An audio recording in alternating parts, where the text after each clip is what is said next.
जय जिनेंद्र बंधुओं, आपका स्वागत है हमारे चैनल जैन मोटिवेशन में। आज हम सुनेंगे आदिपुराण ग्रंथ। आदिपुराण जैन धर्म का एक प्रख्यात पुराण है जो 7वीं शताब्दी में जिनसेन आचार्य द्वारा लिखा गया था।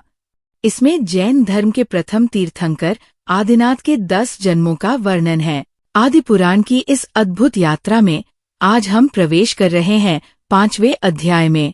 पिछले अध्याय में हमने सुना था वज्रजंग से भोग भूमि में जन्म के रोचक और शिक्षाप्रद प्रसंग। आज का विषय और भी गहन और प्रेरक है। हम चर्चा करेंगे अच्युतेंद्र से सम्राट वज्रनाभि तक के जीवन और उनके महान कार्यों का। यह अध्याय हमें ये सिखाता है कि आत्मा का उत्कर्ष और पतन दोनों हमारे कर्म और विचारों पर निर्भर करते हैं। तो चलिए इस पवित्र कथा का श्रवण करते हैं और इसके गहरे संदेश को आत्मसात करते हैं। वीडियो को अंत तक जरूर देखें क्योंकि इसमें छिपे हैं आत्मा के शुद्धिकरण और जीवन के रहस्यों के अनमोल सूत्र। तो शुरू करते हैं। अच्युतेंद्र से सम्राट वज्रनाभि। 16वें स्वर्ग से च्युत होकर अच्युतेंद्र पुष्प कालावती देश की पुंडरिकनी नगरी में राजा वज्रसेन और रानी श्रीकांता के वज्रनाभि नाम का पुत्र हुआ तथा पूर्वाक्त व्याघ्र आदि के जीव भी उन्हीं राजा रानी के विजय, वैजयंत, जयंत और अपराजित नाम के पुत्र हुए। वज्रजंग के भव में जो उसके मतिवर मंत्री आनंद पुरोहित, अकंपन सेनापति और धनमित्र सेठ थे, वे भी मरकर वज्रनाभि के भाई हुए। श्रीमती का जीव केशव जो अच्युत स्वर्ग में प्रतीन्द्र हुआ था, वह वहां से च्युत होकर उसी नगरी में कुबेर दत्त वणिक के उसकी स्त्री अनंतमती से धनदेव नाम का पुत्र हुआ। जब वज्रनाभि पूर्ण युवा हुआ तो उसका शरीर तपाए हुए सोने की तरह दमक उठा, किंतु उसने अच्छे अच्छे शास्त्रों का अभ्यास किया था, इसलिए यौवन आने पर भी उसमें कामज्वर का प्रकोप नहीं हो सका। वह राजा विद्याओं में भी अति निपुण था और इस तरह लक्ष्मी और सरस्वती दोनों ही उसमें अनुरक्त थी। उसका मनोहर रूप, खिलती हुई व्यवस्था और विद्या को देखकर सभी उसकी ओर आकृष्ट होते थे। पिता ने उसे राज्यभार को वहन करने में समर्थ जानकर अपने ही सामने बड़े ठाट बाट से उसका राज्याभिषेक कराया और उसे शुभाशीर्वाद देकर जिन दीक्षा धारण कर ली।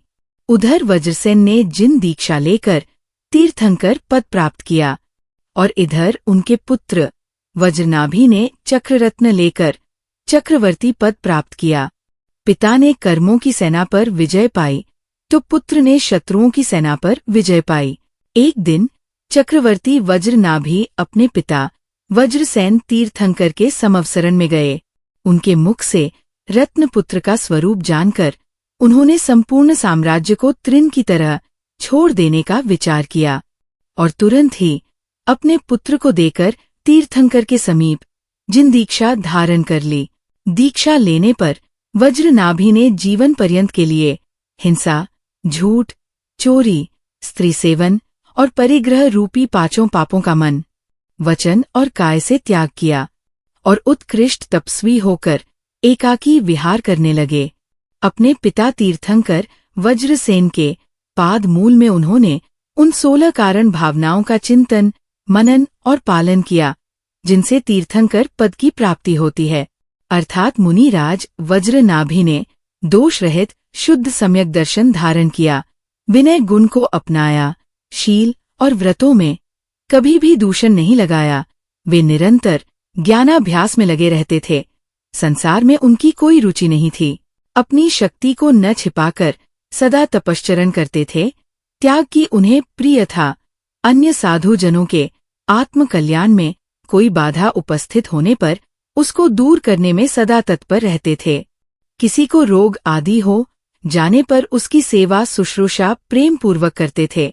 भगवान अरहंत, आचार्य तथा ज्ञानी मुनियों के बड़े भक्त थे।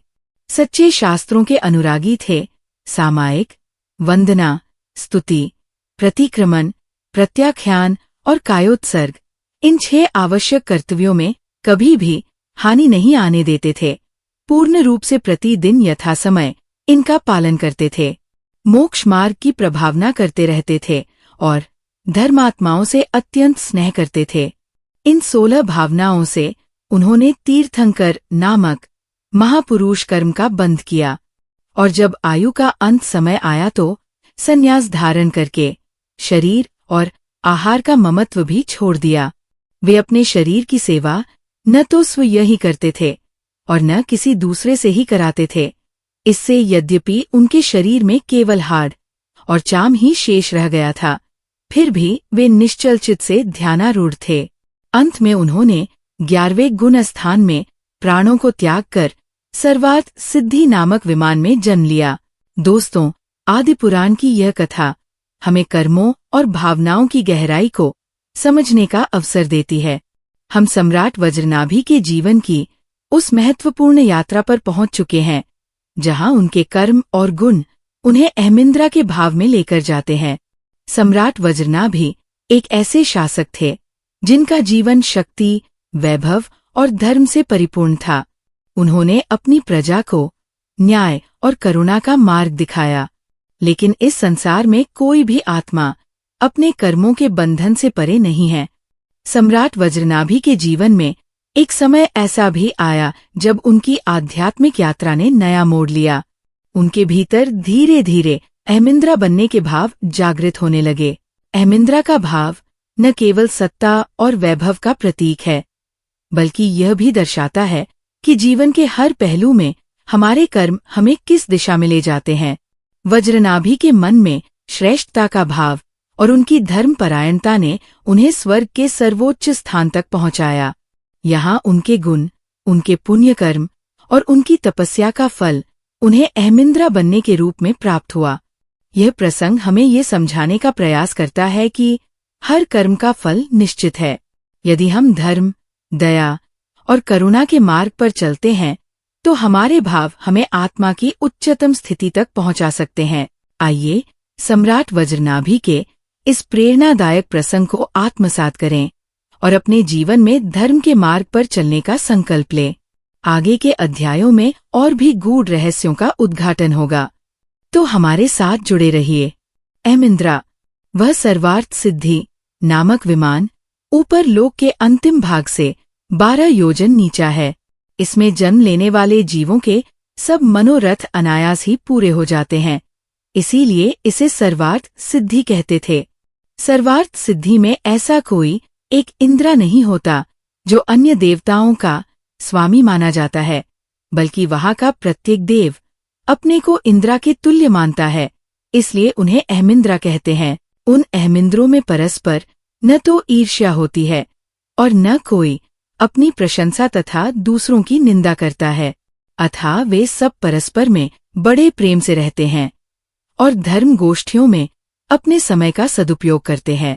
उनमें स्त्री समागम नहीं है, अतः वे परम सुखी रहते हैं, क्योंकि स्त्री संभोग मन में मोह को पैदा करता है, शरीर में शिथिलता लाता है और तृष्णा को बढ़ाता है, अतः वह आकुलता का कारण है और आकुलता के होते हुए सुख नहीं हो सकता। अतः अहमिंद्रा बहुत सुखी होते हैं। चक्रवर्ती वज्र नामी उन्हीं अहमिंद्रों में उत्पन्न हुआ और उसके अन्य भाई भी, जो पूर्व जन्मों में उसके साथी वगैरह थे, भरकर उसी सर्वार्थ सिद्धि में अहमिंद्र हुए। सब बहुत शांति के साथ अपना समय बिताते थे। आदि पुराण के प्रेरणादायक प्रसंगों को आगे बढ़ाते हुए आज हम पहुंच गए हैं एक दिव्य और विलक्षण घटना पर। भगवान ऋषभदेव के गर्भावतरण और माता मरुदेवी द्वारा देखे गए शुभ स्वप्नों का वर्णन। ये अध्याय हमें उस क्षण में लेकर जाता है जब संसार में धर्म की ज्योति को पुनः प्रज्वलित करने के लिए भगवान ऋषभदेव का गर्भ में अवतरण होता है। माता मरुदेवी, जो अपने गुणों और पवित्रता के लिए विख्यात थीं, उन्होंने एक रात्रि में 16 शुभ स्वप्न देखे। ये स्वप्न न केवल सौभाग्य और शुभता का प्रतीक थे, बल्कि यह भी दर्शाते थे कि उनके गर्भ में स्वयं धर्म का अवतार हो चुका है। ऋषभदेव का गर्भावतरण सुस्वप्न इस भरत क्षेत्र में भोग भूमियों की व्यवस्था बदलने का तथा कर्म भूमि की व्यवस्था आरंभ होने का वर्णन पहले किया है तथा उस समय में कुल करों की उत्पत्ति भी बतलाई है। उन कुलकरों में अंतिम कुलकर नाभिराज थे। वही उस समय के प्रमुख पुरुष थे और इसी भरत क्षेत्र के आर्यखंड के मध्य में उनका वास स्थान था। उनके मरु देवी नाम की पत्नी थी। रूप, सौंदर्य, कांति, बुद्धि आदि सद्गुणों से वह इंद्राणी के समान प्रतीत होती थी। वह नाभिराज को प्राणों से भी अधिक प्रिय थी और वे सदा उनकी सम्मति का आदर करते थे। जब तक यहाँ भोग भूमि थी तब तक ग्राम नगर आदि की रचना नहीं थी। जब कर्म भूमि की व्यवस्था चालू हुई तो नगरों की रचना का भी आरंभ हुआ। सबसे प्रथम अयोध्या नगरी की रचना हुई। उसके मध्य में राजमहल था। महाराज नाभि अपनी पत्नी के साथ इस महल में निवास करने लगे और जहां तहां बिखरे हुए मनुष्य वहां आकर बसने लगे। अचानक एक दिन उस नगरी में आकाश से सुवर्ण की वर्षा होने लगी। ये देखकर जनसमूह अचरज में पड़ गया और सोचने लगा कि क्या पृथ्वी की तरह स्वर्ग में भी उलटफेर हो गया है। फिर तो प्रतिदिन सोना बरसने लगा। जब सोना बरसते 2 से 6 मास बीते तो एक दिन मरुदेवी राजभवन में कोमल शैया पर सोई हुई थी। उन्होंने रात्रि के पिछले पहर में 16 स्वप्न देखे। सबसे पहले उन्होंने ऐरावत हाथी देखा। उसके गंड स्थल से मद झर रहा था और वह जोर से चिंघार रहा था। फिर उन्होंने सफेद बैल देखा। वह भी गंभीर शब्द कर रहा था। फिर एक सफेद सिन्हा देखा। फिर कमलासन पर विराजमान लक्ष्मी जी को देखा। हाथी उस लक्ष्मी जी का अभिषेक कर रहे थे। फिर 2 पुष्पमालाएं देखीं जिन पर भौरे गुजार करते थे। फिर 2 सुवर्ण कलशों को देखा। उनके मुख कमलों से ढके हुए थे। 9वें स्वप्न में तालाब में क्रीड़ा करती हुई मछलियां देखीं। 10वें स्वप्न में एक सुंदर तालाब देखा। फिर लहरें मारते हुए समुद्र को देखा। फिर सोने का एक सिंहासन देखा। फिर एक स्वर्गीय विमान देखा। फिर पृथ्वी को भेद कर ऊपर आया हुआ स्वर्ग का विमान देखा और 16वें स्वप्न में समान पीली कांति वाले एक ऊंचे बैल को अपने मुख में प्रवेश करते हुए देखा। इन स्वप्नों को देखने के पश्चात मांगलिक शब्द सुनकर नरुदेवी जग गई और शुभ स्वप्नों को स्मरण करके पुलकित हो उठी। उस समय उनके आनंद का पार नहीं था। उन्होंने तुरंत ही स्नान किया और वस्त्राभूषण पहनकर अपने पति के पास पहुंची और बोली, दे, आज मैं सुख से सो रही थी। सोते हुए रात्रि के पिछले पहर में मैंने ये 16 स्वप्न देखे हैं। आप इन स्वप्नों के फल मुझे बतलाएं। महाराज नाभि कहने लगे, देवी सुनो, तुम्हें 16 स्वप्नों का फल क्रम से बतलाया हूं। तुम्हारा एक उत्तम पुत्र होगा। वो समस्त लोक में श्रेष्ठ होगा, अनंत बल से युक्त होगा, धर्म तीर्थ का प्रवर्तक होगा। सुमेरु पर्वत के ऊपर ले जाकर देवता उसका अभिषेक करेंगे। समस्त लोगों को वह आनंद देने वाला होगा, बड़ा प्रतापी होगा, अनेक निधियों का स्वामी होगा, बड़ा सुखी रहेगा, अनेक लक्षणों से शोभित होगा, केवल ज्ञानी होगा, जगत का गुरु होकर साम्राज्य प्राप्त करेगा, स्वर्ग से अवतरित होगा, जन्म से अवधि ज्ञानी होगा और अंत में अग्नि की तरह कर्म रूपी ईंधन को जलाकर मुक्त होगा। नाभिराज के वचन सुनकर रानी मरु देवी का शरीर हर्ष से गदगद हो गया। उसने प्रसन्नतापूर्वक पति को नमस्कार किया और अंतःपुर में लौट आई। उस समय अवसर्पिणी के तीसरे सुषमा दुष्मा नामक काल में 84 लाख पूर्व 3 वर्ष और 8.5 माह का समय शेष था। आषाढ़ शुक्ला द्वितीया का दिन था। उत्तराषाढ़ हुआ था। तब अहमिंद्र वज्रनाभि सर्वार्थ सिद्धि विमान से व्युत होकर मरुदेवी के गर्भ में अवतरित हुए। उस अवसर पर प्रकट होने वाले चिन्हों से भगवान के गर्भावतरण का समय जानकर सब इंद्र नाभिराज के राजमहल में पधारे। राजमहल का आंगन देवों से खचाखच भर गया। सबसे प्रथम सौधर्म स्वर्ग के इंद्र ने अपने देवों के साथ संगीत आरंभ किया। फिर तो गीत नृत्य और वादित्रों की ध्वनि, सारी नगरी मुखरित हो उठी। ये अध्याय यही समाप्त होता है। 6वां अध्याय आदि कुमार का जन्म और बचपन की कथा जल्दी आने वाली है। चैनल से जुड़े रहने के लिए लाइक, सब्सक्राइब करके जाए।